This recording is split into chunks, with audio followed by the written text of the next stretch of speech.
Hi லக்கிட்டீஸ், இன்றைக்கி நம்ம ஜிமினோட ஃபஃபான romantic husband part 57 தான் பார்க்க போகிறோம். ஸோ அதுக்கு முன்னாடி நீங்கள் நம்ம சேனல் சப்ஸ்கிரைப் பண்ணலைன்னா சப்ஸ்கிரைப் பண்ணிக்கோங்கடா. கூடவே இந்த பெல் ஐக்கனும் கிளிக் பண்ணிக்கோங்க. ஆக்சுவலி ஒருத்தவங்க சொல்லியிருந்தாங்கடா, இந்த மாதிரி நீங்கள் போடுற வீடியோஸ்லாம் வந்து நியூ சேனல்லேருந்து போடுற வீடியோஸ்லாம் எங்களுக்கு ஹோம் பேஜில் காமிக்க மாட்டேங்குது. ஸோ நீங்கள் பழைய சேனலில் போயிட்டு ஒரு போஸ்ட் மட்டும் போடுங்க அப்படின்ற மாதிரி சொல்லியிருந்தாங்க. ஆக்சுவலி என்னோடய பழைய சேனலில் எதுவுமே பண்ண முடியாதுடா, போஸ்ட்டும் போட முடியாது. ஸோ நீங்கள் வந்து இந்த சேனல் சப்ஸ்கிரைப் பண்ணி பெல் ஐக்கான் கிளிக் பண்ணி வச்சிட்டிங்கன்னா மட்டும்தான் உங்களுக்கு வந்து நோட்டிஃபிகேஷன்ஸ் காமிக்கும், இல்லைன்னா காமிக்காது. ஏன்னா இந்த நியூ சேனல் இல்லையா, இப்போ தானே ஓப்பன் பண்ணி 1 வீக் ஆகுது. ஸோ அதனால் வந்து கண்டிப்பாக காமிக்கிறதுக்கு சான்ஸே கிடையாது. ஸோ ப்ளீஸ் நான் சப்ஸ்கிரைபர்ஸ் வந்து சப்ஸ்கிரைப் பண்ணிவிட்டு பாருங்கடா. அண்ட் சப்ஸ்கிரைபர்ஸ் வந்து அந்த பெல் ஐக்கானையும் கிளிக் பண்ணி வச்சுக்கோங்க. அப்போ தான் வந்து உங்களுக்கு எல்லாமே கிடைக்கும். ஸோ அண்ட் ஆல்சோ இதை வந்து சப்ஸ்கிரைப் பண்ணாலும் அது வெளியில் தெரியாத அளவுக்கு, லைக் எப்படி என்ன சொல்கிறது, சப்ஸ்கிரிப்ஷன் ஃபீட்லலாம் வந்து காமிக்காத அளவுக்கும் வந்து ஆப்ஷன்ஸ் இருக்குது. அதை என்னென்ட்டு நீங்கள் சர்ச் பண்ணி பார்த்து அதையும் கூட போட்டு வச்சுக்கோங்க, ஒன்றும் பிரச்சனை கிடையாது. அண்ட் வீடியோக்குள்ளே போகிறதுக்கு முன்னாடி அந்த டிஸ்க்ளைமர் ரெண்டையுமே பாஸ் பண்ணி படித்து பார்த்துட்டு அதுக்கப்புறம் உள்ள வாங்கடா. ஓகே வாங்க நம்ம வீடியோக்குள்ளே போகலாம். லாஸ்ட்டாக எதோ முடிச்சிருந்தோம் அப்படின்னா, சாராவும் ஜேகேவும் அந்த நைட்டு வெளியில் போகிறாங்க. ஸோ அங்கே போய் ஒரு மாலில் போயிட்டு சாரா வந்து அவளுக்கு ஃபுட் ஆர்டர் பண்ண, ஜேகே வந்து காஃபி மட்டும் ஆர்டர் பண்ணிக்கிறான். உனக்கு மட்டும் ஸ்பெஷல் காஃபியா, எனக்கும் வாங்க வேண்டியதானே அப்படின்னு கேட்டபடியே அவன் கையில் இருந்த அந்த காஃபியை வாங்கினவா அதை குடிக்க ஆரம்பிக்கா. ஜேகேவும் அதை பார்த்து சிரிச்சுக்கிட்டே பைத்தியம் அப்படின்னு சொல்லிட்டு சாரா கிட்டேருந்து வாங்கி இவன் குடிக்கிறான். அதை பார்த்ததும் தான் ஏய் அது ஏச்சு அப்படின்னு இவன் சொல்ல, பரவாயில்ல அப்படின்னு அவனும் குடித்ததும் அவளுக்கு ஒரு மாதிரி ஆயிடுச்சு. அதுக்கப்புறம் சாரா கொஞ்சம் அமைதியாகவே வர, இங்கே ஜேகேக்கும் அவளோட அமைதி தான் தேவைப்பட்டுச்சு. இல்லைனா அதை எதை சொல்லி தன்னை டைவர்ட் பண்ணிகிட்டு இருப்பா அப்படின்னு அவனும் அமைதியாகவே வர, அங்கேருந்த மாலில் இருக்கிற கடைகளெல்லாம் சுற்றி பார்த்துட்ருக்காங்க. கடைசியாக தேட்டரில் சாராவுக்கு பிடிச்ச அந்த பழைய கார்த்திக் படம் ஒன்று ஓடுது. உடனே தான் இருந்த நிலைய மறந்து அப்படியே குஷியானவ, ஜேகே மௌனராகம் ஓடுது. ஆமாம் இப்போ என்னவா இவ்வளோ சாதாரணமாக சொல்கிற, உனக்கு கார்த்திக் பிடிக்காதா? கார்த்திகா பிடிக்கும் பிடிக்காதுன்னு சொல்கிறதுக்கெலாம் எதுவும் இல்லையே. என்ன நீ இப்படி சொல்லிட்டா, எனக்கு இந்த படம் எல்லாம் உயிர். இந்த படம் பார்த்ததுக்கப்புறம் தான் கார்த்திக் ஃபேன் ஆகிட்டேன் தெரியுமா. நீ 2K கிட்ஸ் தானன்னு எனக்கே சந்தேகமாக இருக்குது. எந்த காலத்தில் பிறந்தாலும் ரசனைன்னு ஒன்று இருக்குல்ல ஜேகே. ஏன் 2K கிட்டாக இருந்தால் இப்போ இருக்கிற லேட்டஸ்ட் ஆக்டர் தான் ஃபேவரட்டே வச்சுருக்கணுமா என்ன? உன்கிட்ட பேசி ஜெயிக்க முடியுமா? சரி வா போகலாம். என்ன நான் இவ்வளோ நேரம் பேசிகிட்ருக்கேன், போகலான்னு சொல்லி கேட்குறேன். வேற என்ன பண்ணுறது, மூவி போகலாமா அப்படின்னு சாரா கேட்கா. அடி பாவி, உங்கள் அம்மாங்க ஹாஸ்பிட்டலில் இருக்காங்க, ஞாபகம் இருக்கா இல்லையா? ஆமாம்ல அப்படின்னு அவன் முகம் உடனே சுருங்கிடா. அதை பொறுத்துக்க முடியாதவன் வெயிட் அப்படின்னு அவன் வாங்கி வந்திருந்த அந்த நர்ஸோட ஃபோன் நம்பருக்கு அடித்து, பேஷண்ட் வசந்தி எப்படி இருக்காங்க, முழிச்சிட்டாங்களா அப்படின்னு டீட்டெயில் கேட்கா. அவங்க இப்போதைக்கு முழிக்க மாட்டாங்க சார், அவங்களுக்கு ஸ்லீப்பிங் டேப்லெட் எல்லாம் கொடுத்து வைப்பாங்க. ஏன்னா அவங்க தான் பெயினாக இருக்குன்னு சொல்லிட்டு இருந்தாங்க இல்லையா, அதனால் காலையில் தான் முழிப்பாங்க. அதுக்காக தான் அவங்கள நாங்கள் பார்த்துக்குறோம், யாரும் பக்கத்தில் இருக்க வேணான்னு சொல்லிட்டோம். அவங்க பொண்ணு தான் அடம் பிடிச்சிருக்காங்க அப்படின்னதும், சரி நான் பார்த்துக்குறேன் அப்படின்னு சொன்னபடியே ஃபோனை கட் பண்ணுவேன். ஒன்றும் பிரச்சனை இல்லைவா? இல்லை ஜேகே, அம்மா பக்கத்தில் இருக்கணும். அத்தைக்கு ஸ்லீப்பிங் பில்ஸ் கொடுத்துருக்காங்களாம். நீ பக்கத்தில் இருந்தாலும் அவங்களுக்கு நடக்க வேண்டியதெல்லாம் நடக்கும். நீ பக்கத்தில் இல்லாட்டியும் அவங்களுக்கு என்ன ட்ரீட்மெண்ட் கொடுக்கணுமோ கொடுப்பாங்க, சரியா அப்படின்னு சொல்லவும், இங்கே சாராவோ மனசே இல்லாமல் தலையாட்டா. வா சாரா அப்படின்னு அவளை தேட்டருக்கு உள்ள டிக்கெட் எடுத்துக்கிட்டு கூட்டிகிட்டு போகிறான். சோகமாக தான் உள்ளே போனான். அவளுக்கு பிடிச்ச படம் இல்லையா, படத்தை பார்க்க பார்க்க அதுவும் கார்த்திக் என்ட்ரி ஆனதுமே அவள் முழுசாக உற்சாகமாகிட்டான். அவளோட அந்த குழந்தைத்தனமான அந்த உணர்வுகளை பக்கத்துலேருந்து பார்த்தவனுக்கு அவளை அப்படியே அள்ளி கொஞ்சணும் போல இருக்குது. அவனுக்கு இது மாதிரி உணர்வுகள் எல்லாம் சாரா கிட்ட மட்டும்தான் வருது. ஏன்னா அவனும் பல பொண்ணுங்கக்கிட்ட பழகியிருக்கான் தானே. அவங்க எல்லாம் கையை தொட்டு பேசினாலே அவனுக்கு அது சாதாரணமாக தான் இருக்கும். அவனுடைய ஃப்ரெண்ட்ஸ் தொட்டு பேசுகிற மாதிரி தான், அது பெருசாக எடுத்துக்க மாட்டான். ஆனால் சாரா தொட கூட வேணாம், பக்கத்தில் நின்னாலே தனக்கு புத்தி வேறு மாதிரி போகுது அப்படின்னு புரிஞ்சுக்கிட்டான். படத்தை பார்த்துக்கிட்டே இருந்தவ அதுக்கப்புறம் பக்கத்தில் இருந்தவனை பார்க்க அவனோட பார்வை முற்றிலுமாக அவகிட்ட தான் இருக்குது. ஒரு நொடி மனசில் அதிர்ந்தவ அதை வெளிக்காட்டிக்காதபடியே என்ன அப்படின்னு புறம் உயர்த்தி கேட்க, அவனும் ஒன்றும் இல்லை அப்படின்னு சொன்னபடியே அப்பையும் அவனோட பார்வையை மாற்றாமல் அவளை தான் பார்த்துட்ருக்கான். இப்போ அவளால் சுத்தமாக படம் பார்க்கவே முடியல. ஒரு சின்ன முறைப்போட அவனை பார்க்க அவனும் புன்னகையோட அவள் காது பக்கத்தில் குனிஞ்சவன், என்ன கொல்ற சாரா அப்படின்னு அவன் உள்ளேருந்து அந்த வார்த்தையை சொல்லும் பொழுது அவளுக்கு உடம்புலாம் சிலிர்த்து தான் அடங்குது. இவ்வளோ உணர்வுபூர்வமாக அந்த வார்த்தையை சொல்ல முடியுமா என்ன? அந்த காதலோட ஆழத்தை அந்த நொடி அவள் உணர்ந்துக்கிட்டான். அதுக்கப்புறம் அவளால் அவன் பக்கத்தில் சாதாரணமாக இருக்க முடியல. படத்தை பார்க்குறதும் அப்புறம் அவனை பார்க்கறதுமாவே இருக்கா. அவனும் ஒரு கட்டத்துக்கு மேலே அவளை சோதிக்க விரும்பாமல் திரும்பி படத்தை பார்க்க ஆரம்பிச்சிட்டான். அவள் அப்பையும் ஓரக்கனால அவன் தன்னை பார்க்குறானா அப்படின்னு பார்த்துக்கிட்டு தான் இருக்கா. ஆனால் அவன் பார்க்காம இருக்கவும் அது அவளுக்கு ஏமாற்றத்தை கொடுக்க தான் செய்யுது. தான் மனசுக்கு என்னதான் வேணும் அப்படின்னு அவள் மனசே அவகிட்ட கேள்வி கேட்க ஆரம்பிச்சிருச்சு. அப்பையும் அவனோட கை அந்த கைப்பிடியில் இருக்க ஏனோ புதுவிதமான ஆசையாக அவனோட கை மேலே தன் கையை வைக்கணும் அப்படின்னு ஆசை தோன்ற. அது சாதாரணமாக நடக்கிற மாதிரி இருக்கணும். அவன் தன்னை தப்பாக எடுத்துக்கக்கூடாது அப்படின்னு நினச்சபடியே ரொம்பவே கஷ்டப்பட்டு அவளோட கையை மெதுவாக அவன் கை பக்கத்தில் கொண்டுட்டு போனவ. அதுக்கப்புறம் மறுபடியும் தன்னோட கையை இழுத்துக்கிட்டான். அவளோட உள்ளங்கையெல்லாம் வேர்த்து விறுவிறுத்துருச்சு. இது ஒரு புதுவிதமான உணர்வாக இருக்குது. அந்த ஏசிலையும் அவளுக்கு வேர்த்து விறுவிறுக்க மூச்சு விடவே கஷ்டமாக இருக்குது.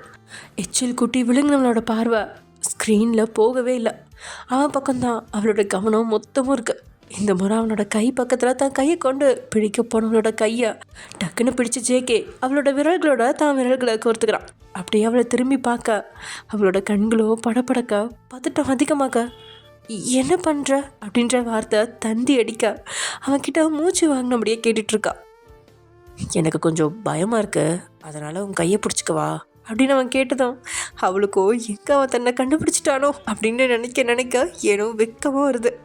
அவன் கையிலேருந்து தன் கையாவை உருவ பார்க்க, ப்ளீஸ் சாரா, ரொம்ப நாள் கழிச்சு இந்த கை என் கை கூட சேர்ந்துருக்கு, அதை பிரிக்க நினைக்காத அப்படின்னு அவன் சொன்னதும் அவளோ பேசாம மனதையாகி தான் போறா. அவனோட விரலோட சூடு அவளோட கைக்கும் பரவ அவன் முகம்லாம் ரத்தமாக சிவந்துருச்சு. அந்த நேரம்னு பார்த்து இன்டர்வல் வேற விட்டுட்டாங்க. எல்லா லைட்ஸும் அப்படியே ஆன் ஆயிடுச்சு. அந்த விளக்கு வெளிச்சத்தில் அவளோட சிவப்பை பார்த்தவன் ஒரு நிமிஷம் அந்த அழகில் அப்படியே உறைஞ்சிட்டான்னு தான் சொல்லணும். சரா, இன்னைக்கு நீ என்னை போட்டு பாடா படுத்துறடி, யாராவது நம்மளை பார்க்குறாங்களா அப்படின்னு சுற்றி பார்க்க அந்த தேட்டரில் அவ்வளோலாம் கூட்டம் இல்லை. அதுவும் நைட் ஷோ அப்படிங்கிறதால கூட்டம் கம்மியாக தான் இருந்துச்சு. அதனால ரொம்பவே கஷ்டப்பட்டு அவள் பக்கத்தில் அவன் வர அவனோட மூச்சு காற்று அவன் முகத்தில் பட்டதுமே என்ன அப்படின்னு அவள் பின்னாடி முகத்தை கொண்டுட்டு போயிட்டு ஒரு வித மிரட்சியோட கேட்கா, ஏய் பயப்படாதா, நான் உன்னை ஒன்றும் பண்ண மாட்டேன், உன் ஃபேஸில் அது என்ன அப்படின்னதும் அவள் தன்னுடைய முகத்தை தடவி பார்த்து, என்ன என்னோட முகத்தில் அப்படின்னு தேய்ச்சி பார்க்க, உன்னோட ஃபேஸ் ஃபுல்லாக ரெட்டிஷாக இருக்குது அப்படின்னு சொன்னவனோட பார்வை அவன் முகத்தை ஆழ்ந்து பார்க்குது.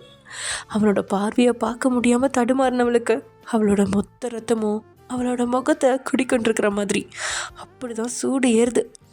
அவனும் அதுக்கு மேலே பொறுக்க முடியாமல் அவளோட கண்ணத்து மேலே தன் கையை வச்சுவன். சாரா அப்படின்னு சொன்னவனுக்கு அடுத்த வார்த்தை பேச நான் எழலை. ஏதாவது பேசி அவன் மனசை காயப்படுத்திடுவோமோ அப்படின்னு அந்த நேரத்துலையும் ரொம்பவே கஷ்டப்பட்டு தன்னை கட்டுக்குள்ளே வச்சிட்ருக்கான். அவள் கண்ணத்துலேருந்து தான் கையெடுத்து வேகமாக அந்த சீட்டை விட்டு எழுந்து வெளியே போயிட்டான். இப்போ என்ன நடந்துச்சு அப்படின்னு புரியாமல் ஒரு நொடி ஷாக் அடித்த மாதிரி அப்படியே உட்காந்துருந்தவ அதுக்கப்புறம் மெதுவாக தன்னை மீட்டெடுத்து ஜேக்கி போன திசையை பார்க்க அவன் அவளோட கண்ணத்தை தொட்ட பொழுது அவன் கண்களில் இருந்த அந்த சிவப்பு அவன் உணர்வுகளை எந்த அளவு கட்டுக்குள்ளே வச்சிட்ருக்கான் அப்படின்னு அவளுக்கு சொல்லாமல் சொல்லிகிட்ருக்கு. அதே சமயம் இங்கே ஜிமின் வேலையை முடிச்சுட்டு வீட்டில் கேட்டில் நுழையும் போதே அவன் வீட்டில் கள்ளகலன்னு சத்தம். அப்போயே அவனுக்கு புரிஞ்சிருச்சு தான் வீட்டில் இருந்த எல்லாருமே வந்துட்டாங்க அப்படின்னு. அவனுக்கும் அது சந்தோஷம்தான். எவ்வளோ நாள் ஆயிடுச்சு அவனும் அவங்கள பிரிஞ்சிருந்து. இது மாதிரி பிரிஞ்சிருப்போம் அப்படின்னு அவன் விளையாட்டுக்கு கூட நினச்சி பார்த்தது கிடையாது. ஆனால் சந்தர்ப்பம் சூழ்நிலை அப்படி இருக்க வச்சிருச்சு. அதை பற்றி மேலும் யோசிக்காமல் கார்லேருந்து இறங்கினவன் அப்படி தன்னோட லேப்டாப் பேக்கை எடுத்துக்கிட்டு வெளியே வர, அண்ணா அப்படின்னு ரம்யா தான் ஓடி வந்து தான் அண்ணனை அணைச்சிக்கிட்டான். தூரத்துலேருந்து அவனோட அக்காவும் அவனோட அம்மாவும் அவனை பார்த்தபடியே சிரிச்சிட்ருக்க. அவங்கள பார்த்தவன் முகத்தில் மென்னகை வந்து ஒட்டிக்கிச்சு. எப்போ வந்தீங்க எல்லாரும்? நல்ல வேலைம்மா, ஏன் வந்தீங்கன்னு உன் பிள்ளை கேட்காம விட்டானே அப்படின்னு பாக்யா முகத்தை தூக்கி வச்சு சொல்ல, அக்கா வந்த உடனே வா, உனக்கு இன்னும் டைம் இருக்கு, அப்போ வச்சு செய் அப்படின்னு ஜிமின் சொல்ல, சரி உள்ளே வா அப்படின்னு அவனை அழைச்சிட்டு உள்ளே போய் உங்களை பார்த்து பாக்கியா கண்ணடிக்கா, என்ன ஒயன் என் தம்பி இப்படி அழைச்சி போயிருக்கான், சாப்பாடு செஞ்சு போடுறியா இல்லையா அப்படின்னு கேட்குறா. உடனே ஜிமின் தான் அக்காவை முறைச்சு, அக்கா நான் அவளை கூட்டிகிட்டு வந்து ஒரு வாரம் தான் ஆகுது, அதுக்குள்ளே அவள் எனக்கு சமைச்சு போட்டு நான் இழைச்சிட்டேனா, ஏதாவது பேசணும்னு பேசாதக்கா. டேய் என்னடா நீ ஒரு வாரம்னு சொல்கிற, ஒயன் 2 வாரம்னு சொன்னா அப்படின்னு சொன்னதும் இப்போது உங்களை முறைச்சவன், எத்தனை வாரமும் இருந்துட்டு போகுது, அவள் ப்ரெக்னெண்ட்டாக இருக்கா, அப்போ வீட்டில் சமைக்கிறதுக்கு கூட ஆள் இல்லை, அதான் ஆள் வச்சிருக்காளே, நீ பார்க்கலையா அப்படின்னதும் அப்போது மோனிஷா அவங்க எல்லாத்துக்கும் காஃபி எடுத்துகிட்டு வந்து கொடுக்க, இத்தனை பேர் வீட்டில் இருக்கோம், நீ உன் பொண்டாட்டியா தனியாக கூட்டிகிட்டு வந்து இப்படி ஆள் இல்லாதவ மாதிரி எதுக்கு கஷ்டப்படணும்? எனக்கு எவ்வளோ கோவம் வருது தெரியுமா? சண்டை போகிறதுக்கு தான் எல்லாரும் கூட்டமாக சேர்ந்து கிளம்பி வந்திருக்கீங்களா? உன்கிட்ட சண்டை போட்டால் எங்கள் மண்டை தாண்டா உடையும் அப்படின்னு கோவம் அடங்காமல் பேசின பாக்யா தான் அம்மாவோட பார்வையில் கொஞ்சம் அடங்கிட்டா. இன்னும் 2 நாளில் ஒயனுக்கு மருந்து கொடுக்கணும், நீ ஃப்ரீயாக இருப்பேன்னு சொன்ன, அதனால தான் நாங்கள் எல்லோரும் கிளம்பி வந்துட்டோம். மருந்து கொடுத்து 2 நாள் இருந்து அவளை பார்த்துட்டு அதுக்கப்புறம் தான் நாங்கள் போவோம். அதுக்கு முன்னாடி எங்களை போக சொல்லக்கூடாது அப்படின்னு பாக்கியா ஸ்ட்ரிக்டாக சொல்ல பெருமூச்சு ஒன்று விட்டுவேன். நான் உங்கள் யாரையும் போக சொல்ல மாட்டேன். ஆனால் மாமா பாவம் இல்லையா? அவர் ஏன் பாவம்? தினமும் இங்கேருந்து அவர் கம்பெனி எவ்வளோ தூரம் போயிட்டு வரணும்ல அப்படின்னதும் பாக்கியாவோட முகம் மாறிடுச்சு. அவ்வளோ நேரமும் அவங்க கலகலப்போட பேசிகிட்டு இருந்ததை ஒரு ஓரமாக அமைதியாக உட்காந்து பார்த்துட்டு இருந்த சுகா, அது ஒன்றும் பிரச்சனை இல்லை ஜிமீன், ஒரு 1 வீக் லீவ் சொல்லிட்டு தான் வந்திருக்கேன். இதுக்கு தான் கம்பெனியில் வேலை பார்க்க போயிடணும், நாமளே முதலாளியாக இருந்தால் லீவ் எடுக்கவே முடியாது அப்படின்னு ஜிமீன் சலிச்சுக்க. அதை கேட்டு சுகாவும் சரி பாக்கியாவும் சரி முகம் மாறாமல் இருக்க ரொம்பவே கஷ்டப்பட்டு தான் போகிறாங்க. என்ன ரம்யா, உன் வீட்டுக்காரர் வரலையா? அவருக்கு வேலை இருக்காம்னா அண்ணா. உன்கிட்ட கொஞ்சம் தனியாக பேசணுமே ரம்யா. பேசலாம்ண்ணா, நீங்கள் போய் ரெஃப்ரெஷ் ஆகிட்டு வாங்க. சரி அப்படின்னு சொல்லிட்டு உங்களை ஒரு பார்வையை பார்த்துட்டு உள்ள நுழையா, இதோ வந்துடுறேன் நீ அப்படின்னு அவங்கக்கிட்ட சொல்லிவிட்டு நீங்கள் அவங்க கூடயே நுழைஞ்ச அடுத்த நொடி அவனோட கை வளைவுக்குள்ளே இருக்கீங்க நீங்கள். ஜிமீன் என்ன பண்ணுறீங்க? வெளியே எல்லாரும் இருக்காங்க. எல்லாரும் இருந்துட்டு போகிறாங்க, எதுக்கிட்ட இப்போ எல்லாரையும் கூப்பிட்டு வச்சுருக்க? என்ன, நான் கூப்பிட்டு வச்சுருக்கேனா? அவங்க சொன்னாங்க தானே, நான் யாரையுமே கூப்பிடல, அவங்களா தான் வந்திருக்காங்க. பொய் சொல்லாதா, உன்னை பற்றி எனக்கு நல்லாவே தெரியும் அப்படின்னு உங்களோட நெத்தியில் முட்டினவன் தேங்க்ஸ் அப்படின்னு சொல்ல. எதுக்கு?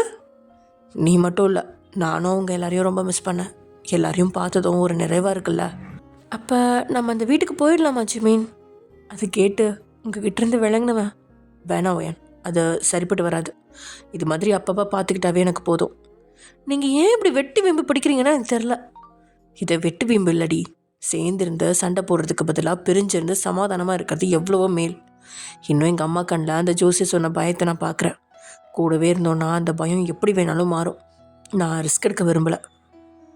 சரி அப்படின்னு சொன்னீங்க. அவன் பக்கத்தில் போய் அவனோட ஷர்ட் பட்டனெல்லாம் கழட்டி விட. என்னடி இப்பெல்லாம் ரொம்ப தான் புருஷனுக்கு சேவை செஞ்சிட்ருக்க அப்படின்னு உங்கள் பக்கத்தில் வந்து உங்களோட வாசனை நுகர்ந்தபடியே அவன் கேட்க, அவனோட ஷர்ட் பட்டனை கழட்டி அதை அப்படியே கழட்டுற மாதிரி அவன் பக்கத்தில் நெருங்கி நின்று நீங்கள் என்ன பண்ணுறது, டெய்லியும் உங்கள் மேலே உள்ள லவ் இன்க்ரீஸ் ஆகிட்டே போகுதே அப்படின்னு ரகசிய மாதிரி நீங்கள் சொல்கிறத கேட்டவன் அப்படியே உங்களோட இதழ் மேலே கை வைக்க அப்போ தான் கவனிச்சான் அவன் பிடிச்சிருந்தது உங்களோட வெற்றிடை அப்படின்னு.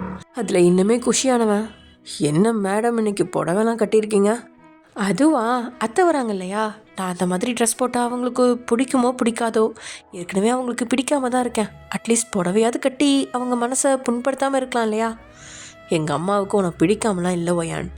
தெரியும் ஜிமீன், பிடிக்கும் தான். பட் இந்த நேரத்தில் இப்போ நான் உங்கள் கூட இருக்கிறது அவங்களுக்கு இஷ்டம் இல்லைல்ல அப்படின்னு நீங்கள் சொல்ல, உங்களோட தலைமுடியை கோதினபடியே உங்களை தான் இதயத்தில் சாய்ச்சவன் உங்களோட உச்சந்தலையில் அழுத்தமாக கிஸ் பண்ண. நீங்களும் அவனோட ஹார்ட் பீட்டை கேட்டுக்கிட்டு அப்படியே நிம்மதியாக ஒரு 2 நிமிஷம் மேலேயே சாஞ்சிருக்கீங்க. தென் கொஞ்ச நேரத்துக்கு அப்புறம் எந்திரிக்க போக, ஆனால் ஜிமீன் மறுபடியும் அவன் இதயத்தோடு சேர்த்து உங்களை டைட்டாக ஹக் பண்ண. இப்போ நான் போனாவே என்னை எப்படியெல்லாம் கிண்டல் பண்ணுவாங்க தெரியுமா, விடுங்க ஜிமீன் அப்படின்னு சொல்கிறீங்க. மெதுவாக உங்களை ரிலீஸ் பண்ணுவேன். உங்களோட வெற்றிடைய மெதுவாக பிடிச்சு கீழே குனிஞ்சு உங்களோட மணி வைத்த கிஸ் பண்ணுறான். அந்த முத்தம் உங்களோட குழந்தைக்கு போகுது. ஆமாம், அந்த நேரம் உங்களோட உடல் தூக்கி வாரி போடுது.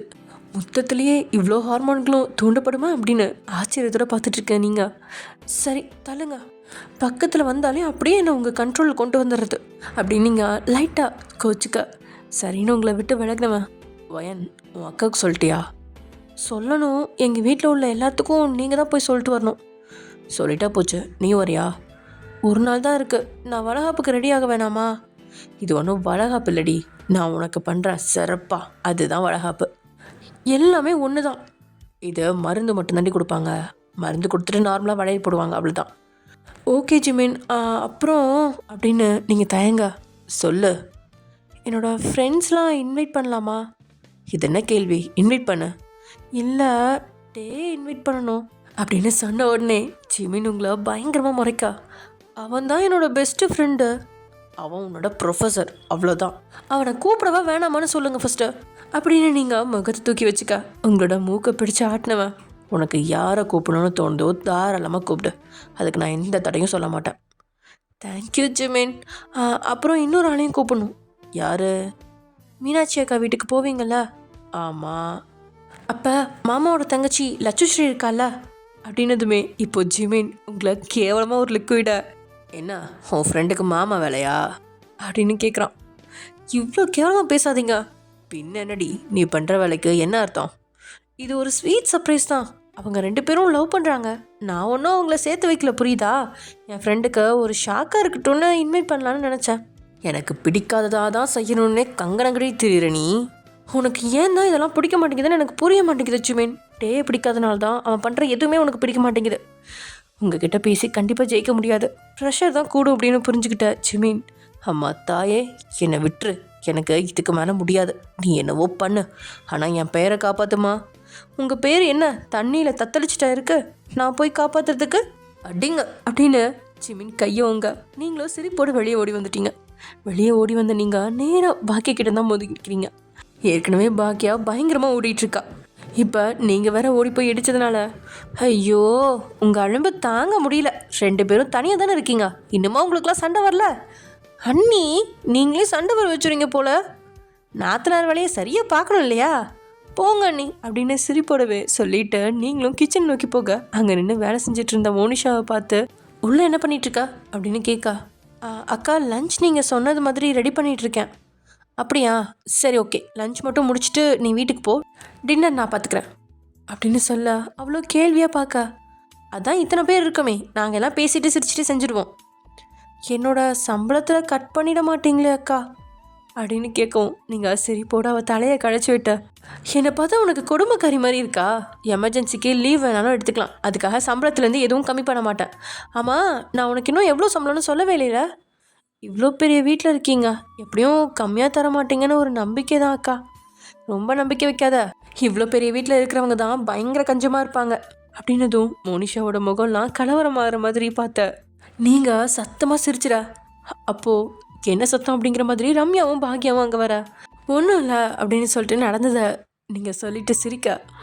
அக்கா, எங்கள் வீட்டில் இருக்கிறப்ப தான் வேலைக்காரி போடாமல் என்னையே வேலை வாங்குறாங்கன்னா அம்மா வீட்டுக்கு வந்ததுக்கப்புறமும் இங்கே அதே நிலமையா அப்படின்னு ரம்யா பாவமாக கேட்கா.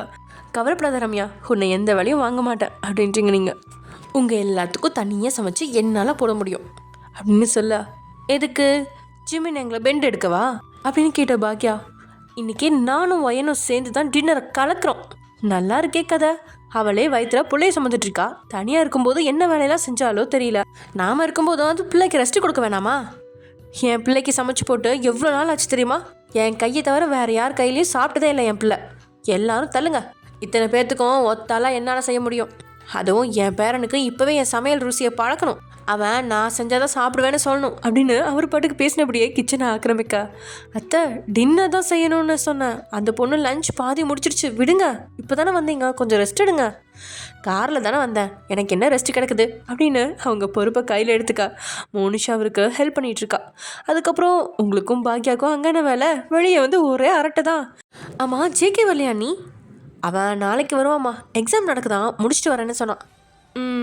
அப்படின்னு நீங்கள் 2 பேருமே இங்கே அரட்டை அடிச்சிட்ருக்கா. ஜிமினோட ரூமுக்குள்ளே நுழையிறா ரம்யா. அண்ணா, ஃப்ரீயாக இருக்கீங்களா? வா ரம்யா, உட்காரு. இப்போல்லாம் ஓகேவா அப்படின்னு கேட்கா. பரவாயில்ல அண்ணா. என்ன பரவாயில்லன்னு சொல்கிற? எல்லாம் ஓகே ஆகிருக்கும்னு நினச்சேன். அது பிஸ்னஸ் நடத்த தெரிஞ்சால் தானே ஒருத்தன் சக்ஸஸ்ஃபுல்லாக பிஸ்னஸ் நடத்த முடியும். ஒன்றுமே தெரியாமல் பிஸ்னஸ் ஸ்டார்ட் பண்ணால் இப்படி தான் இருக்கும். எனக்கே வெக்கமாக இருக்குண்ணா. உங்ககிட்ட நான் எத்தனை தடவை பணம் கேட்குறது? ரம்யா, போன தடவை உங்ககிட்ட சொல்லியிருந்தேன்ல பிஸ்னஸ் லாஸ் ஆகிடுச்சுன்னு. அப்போ நீங்கள் தானே உங்கள் கிளைண்ட்டெலாம் அனுப்பிவிட்டு ஓரளவு எல்லாத்தையும் சரி பண்ணி கொடுத்தீங்க. புத்தி உள்ள மனுஷனாக இருந்தால் எல்லாத்தையும் மேனேஜ் பண்ணியிருப்பார் தானே. இவ்வளோ வசதி நீங்கள் செஞ்சு கொடுத்தோம், அவர் ஒன்றுமே பண்ண மாட்டுறாரு. இப்போ நஷ்டம் வராத அளவுக்கு போயிட்டு இருக்கு, அவ்வளோதான். திரும்ப உங்ககிட்ட பணம் கேட்டு வரமாட்டேண்ணா. நான் உங்ககிட்ட பணம் தரமாட்டேன்னு சொல்லியிருக்கேண்ணா. ஒரு அண்ணனா உனக்கு எல்லாத்தையும் செய்ய கடமைப்பட்டிருக்கேன். எல்லாமே ஓரளவு தான் அண்ணா. நாங்கள் பார்த்து வச்ச மாப்பிள்ளை தப்புனா எங்கள் மேலே தானே தப்பு அப்படின்னு ஜிமின் சொன்னதும் இப்போ ரம்யா கண்கள்லேருந்து கண்ணீர் வர. ரம்யா, என்னாச்சு? எதுக்கு இப்போ அழுகிற? நானும் அவரை ரொம்ப நல்லவர்னு நினச்சி தான் இவ்வளோ நாள் வாழ்ந்துட்டு இருந்தேன். ஆனால் அப்படின்னு பாதியில் நிறுத்தி தேம்பி தேம்பி அழுக. ரம்யா அப்படின்னு ஒரு அண்ணனா ஜிமின் பதற ஆரம்பிச்சிட்டான். அம்மா கிட்ட இது வரைக்கும் நான் எதையுமே சொல்லலைண்ணா. அவங்களும் பாவம், குடும்பமே பிரச்சனையில் இருந்துச்சு. அப்போ நானும் பிரச்சனைன்னு வந்து நின்றுட்டு இருந்தா உங்கள் எல்லாத்துக்கும் மன உளைச்சலாக இருந்திருக்குன்னு அமைதியாக இருந்துட்டேன். ரம்யா அலறதை நிறுத்திட்டு என்ன விஷயம்னு சொல்லு அப்படின்னு ஜிமின் குரல் மிரட்டல வெளியே வர. இத்தனை வருஷம் எனக்கு குழந்தை இல்லைன்னு சொல்லிட்டு எல்லாரும் நினச்சிட்டு இருந்தோம்ல, அது இயற்கையாக நடந்தது இல்லைண்ணா. என்ன? ஆமாண்ணா, அவர் தினமும் நைட்டில் பால் கொடுப்பாரு. அவரே தான் போட்டுட்டு வந்து கொடுப்பாரு. அதை நினச்சி எவ்வளோ நாள் சந்தோஷப்பட்டிருக்கேன் தெரியுமா? எவ்வளோதான் வேலை இருந்தாலும் வீட்டுக்கு வந்து அந்த வேலையை மட்டும் கரெக்டாக பார்ப்பாரு. ஆனால் அது என் மேலே இருந்த அன்புனால செய்யலை, அவர் சுயநலத்துக்காக தான் செஞ்சுருக்காருண்ணா. புரியல ரம்யா, புரிகிற மாதிரி சொல்லு. அவர் தினமும் கொடுக்குற அந்த பாலில் எனக்கு குழந்தை உருவாகக்கூடாதுன்னு மாத்திரையை கலந்து கொடுத்துருக்குறாருண்ணா. இத்தனை வருஷமாக இது தெரியாமல் இருந்திருக்கேன். டாக்டர் செக்கப்புக்கு போகலான்னு சொன்னாவே வேணான்னு சொல்லுவார்.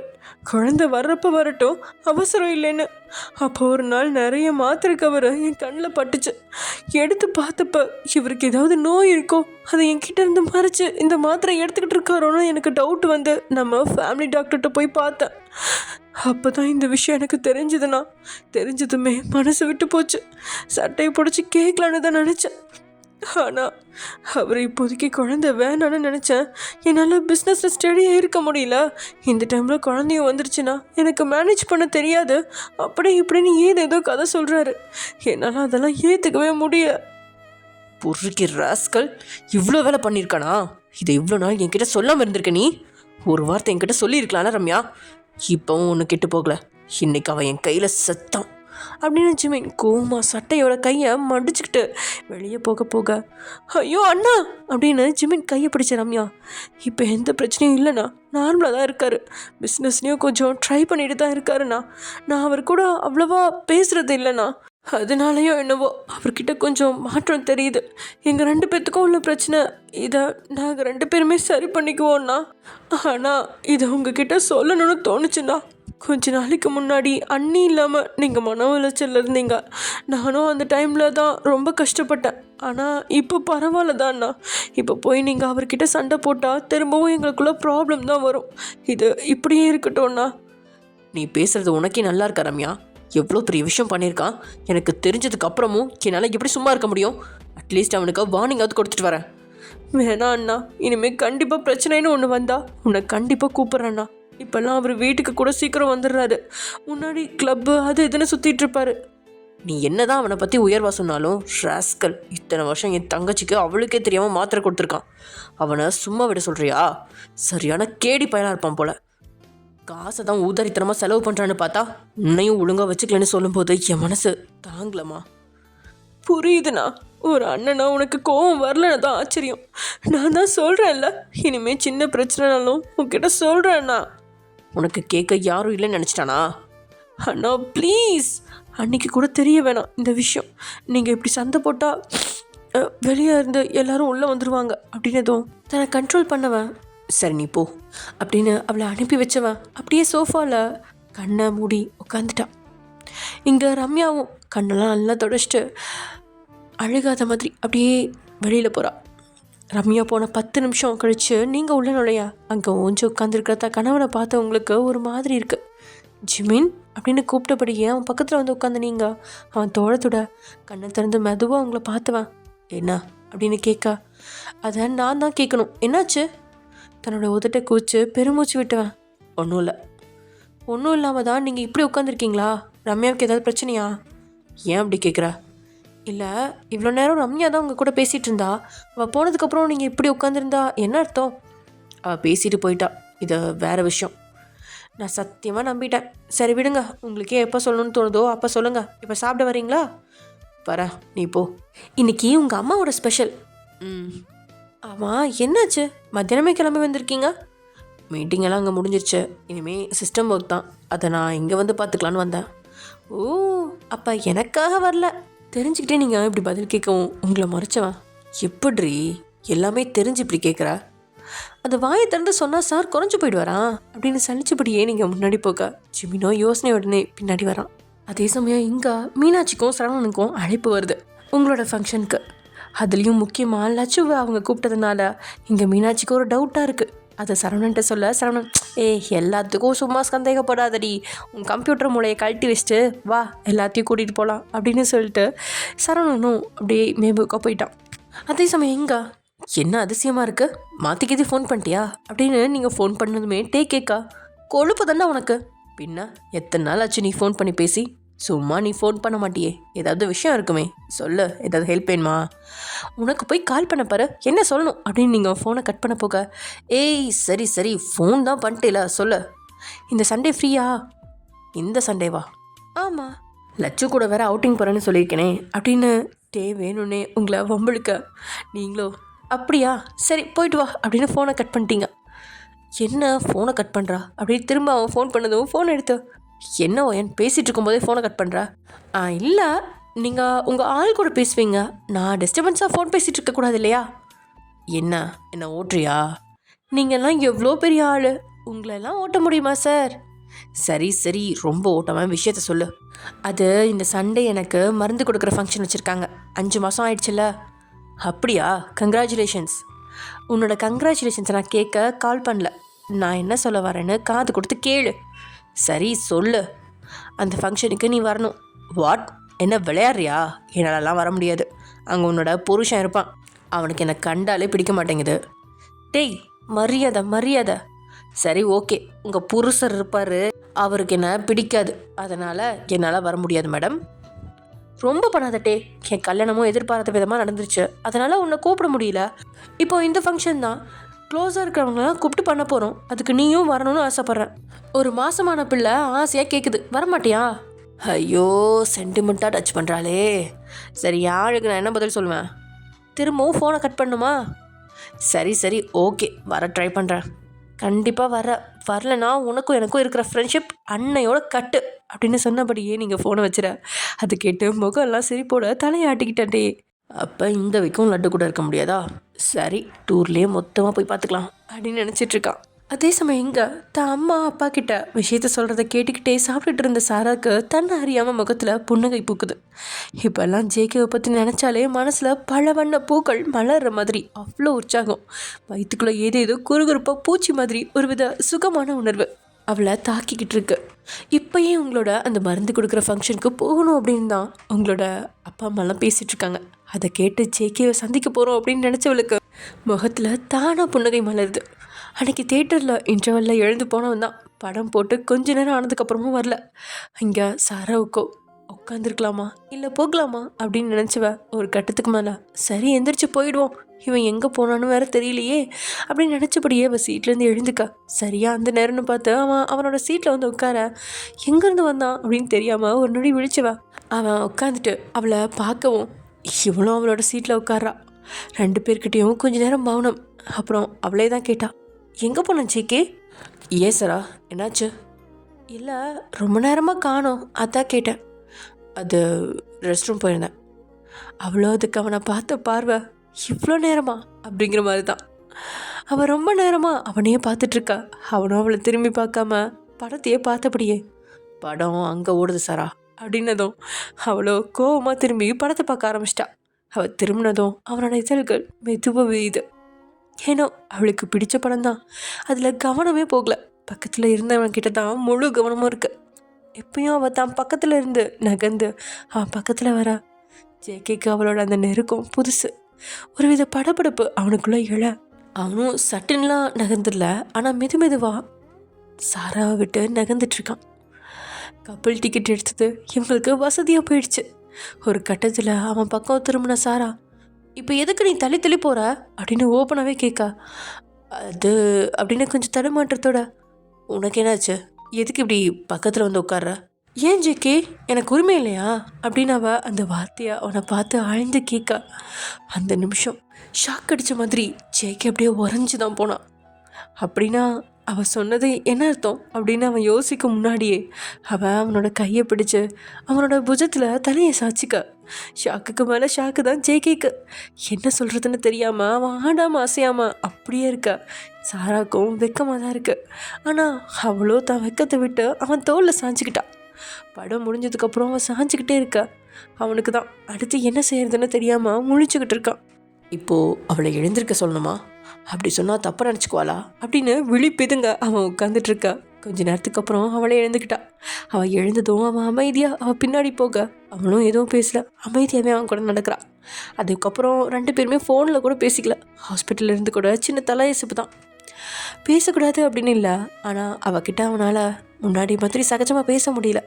அவள் என்ன நினைக்கிறா, எந்த உரிமையில் அவள் கேட்குறா, எந்த உரிமையில் தன்னோட தோளில் அவள் சாஞ்சிக்கிறா, இப்படி எத்தனையோ கேள்விகள் அவனை கொடைஞ்சிக்கிட்டு இருக்க. அவகிட்ட அதை பற்றி கேட்க முடியாதவனா விடை பெற்று வீட்டுக்கு வந்தவன் தூக்கம் பறிபோனதான் மிச்சம். முதன்முறையாக சாராவோட நெருக்கம் அவனை ஹிம்சை செய்து. சாராக்குள்ளேயும் அவன் வந்துட்டான் அப்படின்னு ஒரு குரல் சொன்னாலும் ஏனோ அதை அவனால் அப்படியே ஏற்றுக்க முடியல. அவள் எப்படி வருவா? இவ்வளோ நாள் கெஞ்சி வராதவா இப்போ வந்துடுவாளா? இல்லை, அவள் சும்மா தான் தோளில் சாஞ்சிருப்பா. நான் தான் ஏதோ கற்பனை பண்ணிகிட்ருக்கேன் அப்படின்னு ஒரு நிலையில் இருக்க முடியாமல் தள்ளாடிட்டுருக்கான். இந்த பக்கம் இருந்த சாராவுக்கோ முதல் முறை ஒரு ஆணோட ஸ்பரிசம் அவளை ஒரு கிறக்க நிலைக்கு அழைச்சிட்டு போகுது. அவனை விட்டு வந்ததுக்கப்புறமும் அவனோட வாசனை அவள் ஸ்பரிசத்துலேருந்து போகவே இல்லை. அன்றைக்கி நைட்டு முழுசும் அவளுக்கு அப்படியே அந்த ஸ்மெல் இருந்துகிட்டே இருக்க மாதிரி இருந்துச்சு. இப்போது வேகமாக சாப்பிட்டு முடிச்சு தான் ரூமுக்கு வந்தவ நாளைக்கு ஜேகேவை பார்க்கறதுக்காக ஸ்பெஷலான ட்ரெஸ்லாம் போடணும் அப்படின்னு அவள் தேடிட்டுருக்கா. அப்போ தான் அவன் பேசும்பொழுது அவனுக்கு தாவணி போட்டால் பிடிக்கும் அப்படின்னு சொன்னது நினைவுக்கு வர. அவன் அம்மா அவளுக்காக எடுத்து அடுக்கி வச்சிருந்த தாவணியில் அவளுக்கு பிடிச்ச ஒன்று எடுத்து தான் மேலே வச்சுக்கிட்டு அவன் முகத்தில் வெக்க புன்னகை பூக்குது. ஓகே ஃப்ரெண்ட்ஸ், இதோட இந்த எபிசோட முடிச்சுக்கலாம். நெக்ஸ்ட் எபிசோட நடக்க போகுது அப்படிங்கிறத நெக்ஸ்ட் எபிசோடில் பார்க்கலாம். ஓகே, பாய்.